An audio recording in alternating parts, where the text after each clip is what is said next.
We'll guide you through how to add fonts to DaVinci Resolve. If you find this helpful, consider subscribing and liking the video. First, go to your computer and locate the font file you want to install. Make sure it's in a supported format like TTF or OTF. Then, right-click on the font file and select Install from the context menu.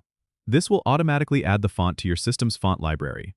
Once that's done, open DaVinci Resolve. If DaVinci Resolve was already open, you might need to close and restart it to ensure the new font is recognized. With DaVinci Resolve open, go to the Edit tab and select your timeline. Click on the Effects library to the left of your screen. Under Titles, choose a text effect and drag it onto your timeline. Now, double-click on the text in the timeline to open the Inspector panel. In the Inspector, you'll see a drop-down menu for fonts. Click on it, and you should find your newly installed font listed there. Select it, and you'll see your text box update with the new font style.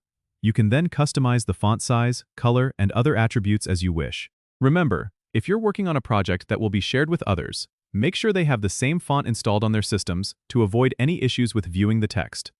That's it. You've successfully added a new font to your DaVinci Resolve project.